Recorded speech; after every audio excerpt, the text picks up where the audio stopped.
BJP के लिए एक अच्छी खबर आई है गुजरात से। क्या है वो खबर, उससे पहले देखिए, आज गृह मंत्री खुद सोमनाथ में थे।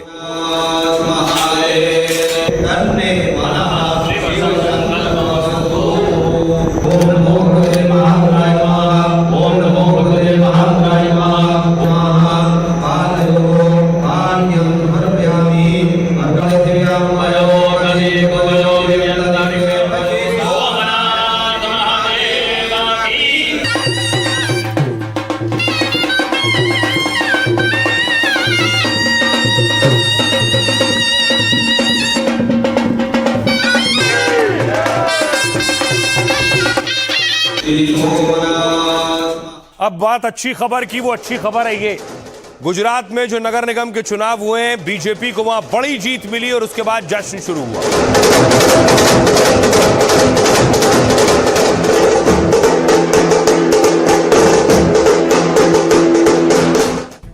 और आम आदमी पार्टी के भी पार्षद जीते।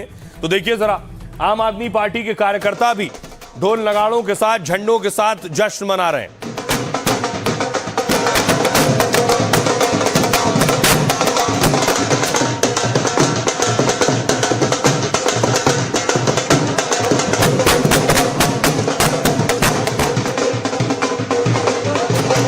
देखिए गुजरात के नतीजे क्या कहते हैं नगर निगम के। गुजरात में फिर भगवा लहराया। निकाय चुनाव में बीजेपी बड़ी जीत की ओर बढ़ रही है। सभी 15 महानगर पालिकाओं में बीजेपी ने बहुमत का आंकड़ा पार कर लिया है। नगर पालिका, तहसील और जिला पंचायत में भी अच्छा प्रदर्शन है। अब प्रदर्शन आपके सामने राजकोट में देखिए, 72 सीट है, 65 बीजेपी ने जीती है, 7 कांग्रेस को मिली है। वडोदरा में कुल 76 सीट है, 49 बीजेपी को मिली है और 6 कांग्रेस को मिली है। अहमदाबाद में 192 सीटें, उसमें से 160 बीजेपी ने जीती, 32 कांग्रेस ने। सूरत में 120 सीट हैं, बीजेपी 115 सीट, आम आदमी पार्टी 4 और कांग्रेस 1 सीट। मोरबी में 52 सीट, 52 की 52 बीजेपी ने जीत ली है। वोटों की गिनती अभी भी जारी है और अब तक कांग्रेस दूसरे नंबर की पार्टी है। पिछली बार सूरत में 27 सीटें हासिल करने वाली आम आदमी पार्टी को झटका लगा है। इस बार आम आदमी पार्टी को कुछ खास सफलता हाथ नहीं लगी है। इस बीच भुज नगर पालिका में एमआईएम के 3 उम्मीदवारों को भी जीत मिली है।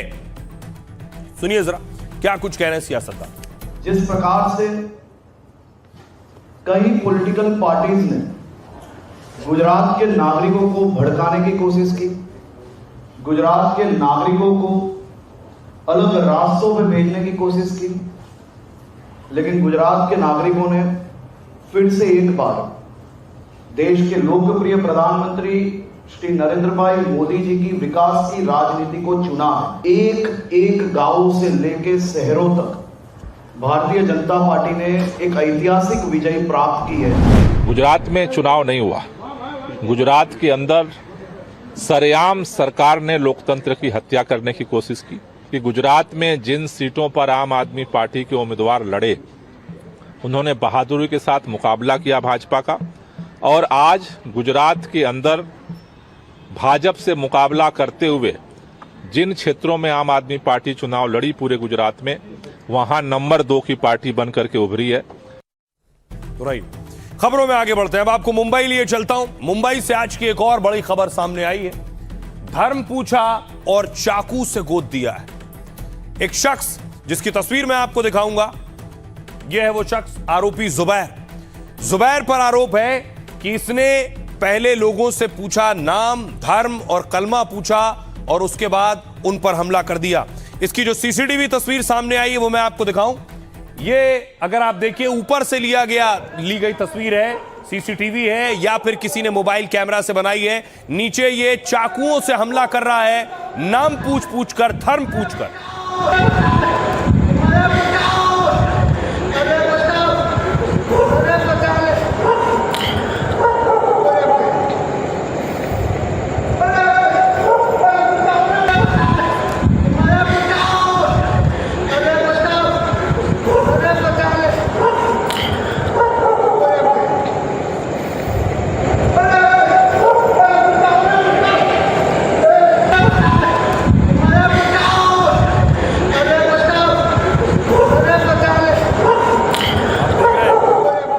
जिन शख्स पर चाकुओं से हमला कर रहा है वो कह रहे हैं मुझे बचाओ, मुझे बचाओ।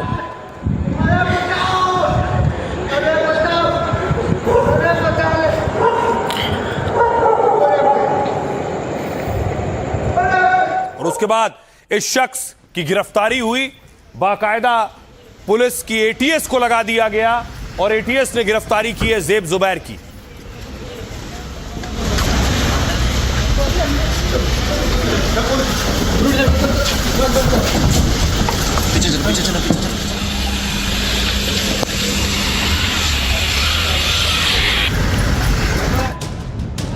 पहलगाम से करीब 2000 किलोमीटर दूर क्या फिर आतंक का खूनी खेल हुआ?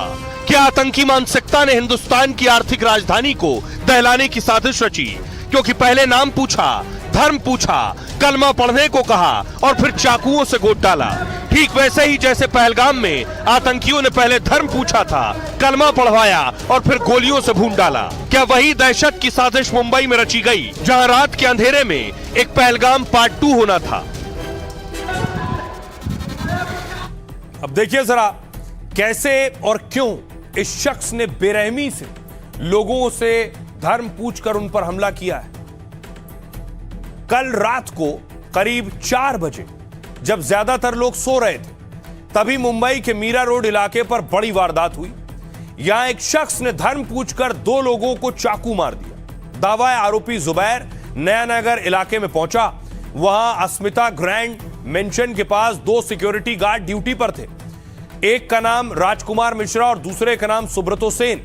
बताया जा रहा है कि आरोपी ने आकर पहले पूछा मस्जिद का रास्ता। थोड़ी देर बाद वो वापस लौटा और एक गार्ड से उसका धर्म पूछा। धर्म पूछने के बाद उसने अचानक चाकू से हमला कर दिया। फिर वो सिक्योरिटी केबिन में गया जहां दूसरा गार्ड मौजूद था। आरोप है वहां जुबैर ने गार्ड से कलमा पढ़ने के लिए कहा। जब गार्ड ऐसा नहीं पढ़ पाया तो उसे भी चाकू मार दिया। हमले में दोनों गार्ड घायल हो गए हैं, जिन्हें अस्पताल भेजा गया है। कुछ घंटों बाद पुलिस ने सीसीटीवी के आधार पर उसे दबोच लिया है। फिर अदालत में पेशी हुई, जहां से उसे 4 मई तक हिरासत में भेजा गया है। यह अटैक पहलगाम आतंकी हमले जैसा है, क्योंकि वहां भी धर्म पूछा गया था, इसलिए मुंबई पुलिस ने इसे आतंकी वारदात से जोड़कर देखा। इसलिए महाराष्ट्र डीजीपी ने मामले की जांच एटीएस को सौंप दी है। केस मिलते ही महाराष्ट्र एटीएस ने तुरंत 3 ठिकानों पर छापेमारी की और आरोपी का मोबाइल, पेन ड्राइव और कई दस्तावेज जब्त किए। डिजिटल सबूतों से पता चलेगा कि आरोपी किसके संपर्क में था। सुनिए जरा चश्मदीद क्या कह रहे हैं। यहाँ पे जो थे ना बिल्डिंग के गेट के 2 वॉचमैन खड़े थे, तो मेरे को रुका के उनने सब बताया। तो मैं वॉचमैन को हाथ पकड़ के मैं डायरेक्ट उनको पुलिस स्टेशन लेके गया। पुलिस स्टेशन में सब उनने बताया। जो दूसरे थे ना, वो मुझ सुब्रतो सेन करके, वो अंदर ही थे, तो उनका भी हाथ पकड़ के मैं उनको भी पुलिस चौकी लेके गया। फिर तेम्बो हॉस्पिटल पहुँचा के मैं अपना घर आ गया। तो ही बोल रहे थे कि जितना मेरे को सुनने में आया साइको तो और कुछ तो मैं मालूम नहीं क्या बोल रहा था उन लोग का बीच। पूरा तो कुछ ज़्यादा नहीं, बस एक बार थोड़ा पीछे था, क्रैक था पीछे चाकू का। और जो दूसरे थे जरा मिश्रा जी, उनको ज़्यादा लगी थी। कहाँ लगा था, क्या लगा था? उनको पेट पे लगी थी, 3-4 चाकू मारा था उसने। कब से रह रहे थे यहाँ पे? ये अभी 1-1.5 साल ऐसा हो सकता है, 1 साल के ऊपर ही थे। ठीक है। और 1 साल से किसके साथ रहते थे यहाँ पे? 2 ही आदमी, एक औरत एक वही पर ऐसे बाजू में ऐसा कोई आपको शक होंगे ना, क्या उसका बिजनेस था, क्या धंधा करता था, वो क्या आपने क्या पता वो। हम सबको इतना हैरेसमेंट हो रहा है। हैरेसमेंट मतलब ऐसा है कि बिल्डिंग में उस फ्लोर में लोगों को इतना डर का माहौल हो गया है, क्योंकि वो टेनेंट था। अगर वो परमानेंट यहाँ रहवासी रहता तो हम लोग कुछ उसके बारे में बोल सकते थे। अब देखिए जरा, ये जो शख्स जिसने हमला किया है बहुत पढ़ा लिखा था, अमेरिका में भी रहा है। ये जुबैर है। मुंबई के हमलावर का पूरा नाम जुबैर अंसारी है और पुलिस सूत्रों के मुताबिक जुबैर की उम्र 31 साल है। साइंस ग्रेजुएट है, कई साल से अमेरिका में रहा है। आरोपी जुबैर का परिवार अभी भी अमेरिका में रहता है, लेकिन दावा है 2020 में जुबैर अमेरिका से भारत आया, क्योंकि अमेरिका में उसे नौकरी नहीं मिल पा रही थी। वो भारत आकर मुंबई के मीरा रोड इलाके में रहने लगा। यहां वो ऑनलाइन केमिस्ट्री की क्लासेस लेता था, साथ ही अपने लिए नौकरी भी तलाश रहा था। शुरुआती जांच के मुताबिक वो कट्टरपंथ की तरफ जा रहा था। दावा है जुबैर ऑनलाइन कट्टरपंथी वीडियो देखता था। आरोपी जुबैर अंसारी के आईएसआई से जुड़े होने की भी खबरें हैं, क्योंकि दावे के मुताबिक वो आईएसआई की वीडियो भी देखता था। एजेंसियों को शक है कि वो सोशल मीडिया पर वीडियो देखता था, मैसेजिंग एप्स के जरिए आतंकी कंटेंट से जुड़ा है। एटीएस को छापेमारी में उसके यहां आईएसआई से जुड़ा साहित्य मिला। अब एजेंसियां पता कर रही हैं कि यह हमला उसने अकेले किया है या फिर इसके पीछे कोई बड़ी साजिश या कोई बड़ा नेटवर्क है। वैसे एजेंसियां इसे संभावित लोन वुल्फ आतंकी हमला मान रही हैं, यानी बिना संगठन के अकेले शख्स ने प्लान बनाकर अटैक किया। खुद सीएम फडणवीस ने इसे हिंदुओं पर हमला बताया, कहा आरोपी जिहाद के नाम पर हिंदुओं को निशाना बनाना चाहता था। आइए अब आपको सुनवाऊं, सुनिए जरा इस घटना के बाद मुख्यमंत्री देवेंद्र फडणवीस क्या कह रहे हैं और दूसरे सियासतदान क्या कह रहे हैं। ये मामला खुद से कट्टरपंथी बनने को लगता है। बड़े पैमाने पर पुस्तकें, साहित्य, इंटरनेट, इन माध्यमों से रेडिकलाइजेशन की जो कोशिश की है, उसी से ये आरोपी तैयार हुआ, ऐसा दिखाई दे रहा है। इसलिए इसे केवल हमें कुछ जो जिहाद करना है और जिहाद करना है यानी दूसरे धर्म के लोगों को मारना है, इस तरह के विचार से प्रेरित होकर उसने ये काम किया है। आतंकवादी आतंकवादी होता है, वो मुसलमान होने दो, हिंदू होने दो, उसमें धर्म लाने की जरूरत नहीं।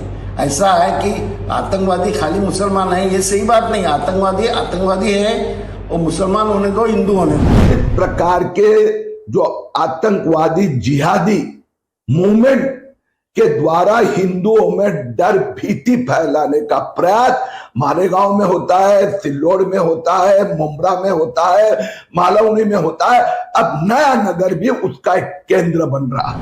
ये सरकार का फेल्योर है। ये गृह राज्य जो चलाते हैं देश में और मैं किसी का नाम नहीं, महाराष्ट्र में ये फेल्योर, इतनी हिम्मत कर ही कैसे सकते हैं, और जिन्होंने किया है उसको बाहर फेंक दो। हुआ नया नगर में मीरा भाईंदर में बहुत ही दुखद है और शर्मनाक, क्योंकि जब आप मजहब के आधार पे किसी को भी टारगेट करते हैं, हिंदू हो या मुस्लिम, वो अलग रखिए। महायुति के नेतृत्व में देवेंद्र फडणवीस और हमारे नेता एकनाथ जी शिंदे बहुत गंभीरता से इस इशू को देखेंगे और ये पहला इंसिडेंट नहीं है, लेकिन दुखद जरूर।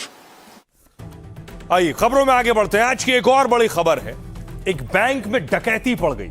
जी हां, एसबीआई का बैंक, फिल्मी स्टाइल में 52 लाख रुपए की डकैती। फिल्मों में जैसे आपने देखा होगा ठीक वैसा ही। तस्वीर देखिए जरा, बंदूक लेकर बैंक के अंदर घुसे और उसके बाद बंदूक दिखाकर 50 लाख से ज्यादा लेकर फुर्र हो गए।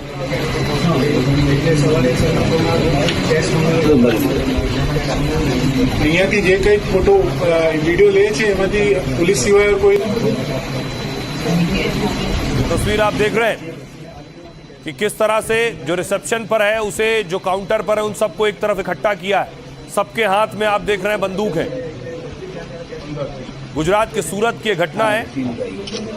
सबकी तस्वीरें सीसीटीवी में कैद हुई है। जितने लोग थे काम करने वाले हो या बैंक में जो अपना काम कराने गए थे, सबको एक साथ एक तरफ कर दिया इन लोगों ने। ये देखिए, जिस वक्त घुसे उस वक्त की तस्वीर है।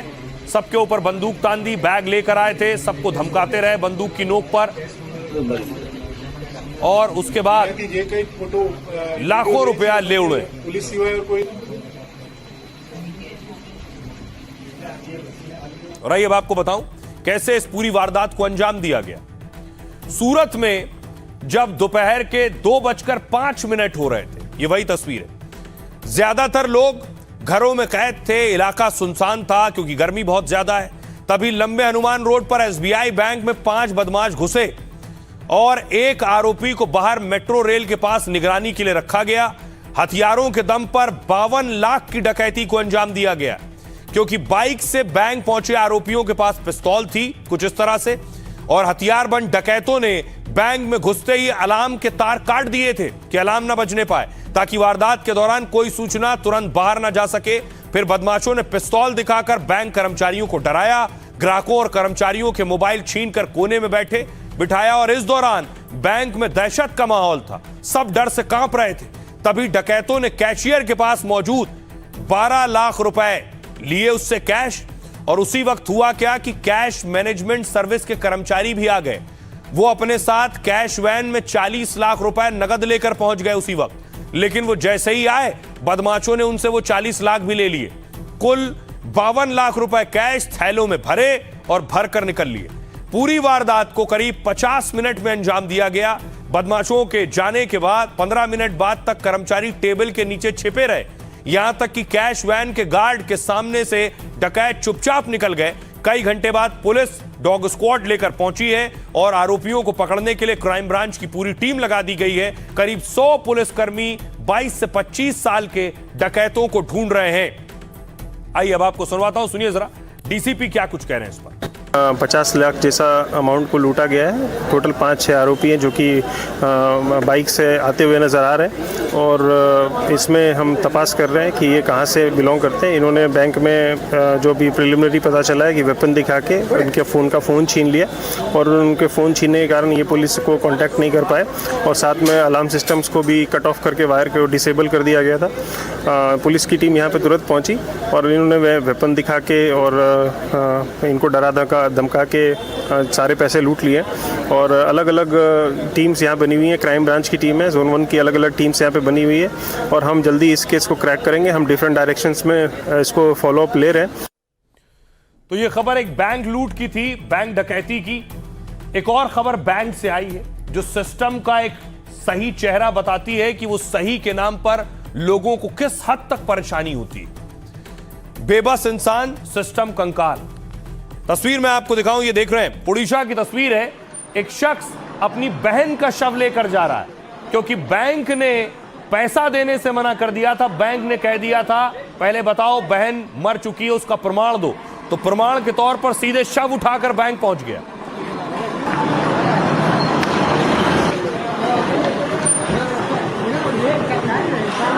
ओडिशा के क्योंझर में हैरान करने वाला मामला सामने आया है। जीतू मुंडा नाम के शख्स अपनी मरी हुई बहन का कंकाल लेकर बैंक पहुंच गए। दरअसल जीतू अपनी बहन के खाते से 20,000 रुपए निकालना चाहते थे। वो कई बार बैंक गया लेकिन कर्मचारियों ने खाता धारक को लाने को कहा। जीतू मुंडा बैंक में पहले ही अपनी बहन की मौत की जानकारी दे चुके थे लेकिन बैंक ने उन्हें बार बार खाता धारक या डेथ सर्टिफिकेट लाने को कहा। परेशान होकर उन्होंने कब्र से बहन का कंकाल निकाला। बहन का कंकाल कंधे पर लेकर जीतू करीब 3 किलोमीटर पैदल चले। फिर ओडिशा ग्रामीण बैंक ब्रांच के बरामदे में कंकाल को रख दिया। इसके बाद अफरा तफरी मच गई। फिर लोगों ने पुलिस बुला ली। जीतू मुंडा आदिवासी हैं, कानूनी प्रक्रिया से अनजान थे। पुलिस ने उन्हें मदद का आश्वासन दिया और कंकाल को दोबारा दफनाया। दरअसल जीतू मुंडा की बड़ी बहन की मौत इसी साल जनवरी में हुई। उनके बैंक खाते में नॉमिनेट पति और बेटे की भी मौत हो चुकी है, इसलिए उनके नाम पर जमा पैसे का जीतू मुंडा ही एकमात्र दावेदार है। एनडीटीवी पर खबर दिखाए जाने के बाद बैंक वाले जीतू मुंडा के घर पहुंचे हैं और उनकी बहन के खाते में पड़े पैसे उन्हें सौंप दिए गए। सुनिए जरा इस पर सियासतदान क्या कह रहे हैं। देख रहे हैं कि किस प्रकार शासन प्रशासन हमारे आदिवासी भाई बहनों के साथ ये मतलब दुर्व्यवहार किया जा रहा है और एक गरीब आदमी जिसके पास सर्टिफिकेट ना होने के कारण वो अपनी बहन का कंकाल को लेकर के अगर वो बैंक के दरवाजे पे रख रहा है तो ये शर्मसार करने वाली घटना है। तो ऐसी सरकार को तो मैं निंदा करती हूँ और ऐसे मुख्यमंत्री को तो इस्तीफा दे देना चाहिए कि जिस जिले में अगर आपके जिले में स्थिति ऐसी है तो आप अनुमान लगा लीजिएगा कि पूरे